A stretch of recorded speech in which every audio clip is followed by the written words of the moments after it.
Thamarakulam Chathiyara government LP സ്കൂളിൽ സ്വാതന്ത്ര്യദിനാഘോഷം നടത്തി. സ്വാതന്ത്ര്യദിന സന്ദേശ റാലിയും നടന്നു.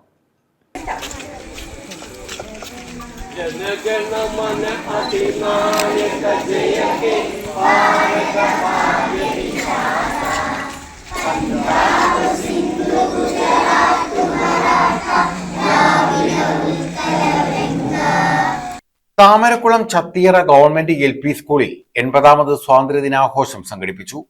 ഭരണിക്കാവ് ബ്ലോക്ക് പഞ്ചായത്ത് അംഗം അഡ്വക്കേറ്റ് MS രോഹിത് ഉദ്ഘാടനം ചെയ്തു.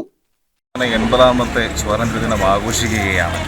നമ്മുടെ രാജ്യത്ത് വിദേശ ശക്തികളിൽ നിന്ന് മോചനം നേടുക എന്നത് മാത്രമല്ല, മറിച്ച് നമുക്ക് സ്വന്തമായി സംസാരിക്കുവാനും അഭിപ്രായം പറയാനും തുല്യ നീതിയോടുകൂടി ഈ രാജ്യത്ത് ജീവിക്കുക എന്ന് പറയുമ്പോഴാണ് ഏതൊരു സ്വാതന്ത്ര്യവും അന്വർത്ഥമാകുന്നത്. അതിനാൽ നമ്മുടെ മതേതരത്വം കൈപിടിച്ചുകൊണ്ട് മറ്റുള്ള മൂല്യങ്ങളെല്ലാം കൈപിടിച്ചുകൊണ്ട് രാജ്യത്തിന്റെ പുരോഗതിക്കായിട്ട് നമുക്ക് ഒരുമിച്ച് പ്രവർത്തിക്കാം. താമരക്കുളം ഗ്രാമപഞ്ചായത്ത് അംഗം G വേണു അധ്യക്ഷത വഹിച്ചു. ഗ്രാമപഞ്ചായത്ത് standing committee chairperson Anitha Anil Manimandiram പതാക ഉയർത്തി. വളരെ അഭിമാനത്തോടുകൂടി ദേശസ്നേഹത്തോടുകൂടി നാം ആചരിക്കുകയാണ്.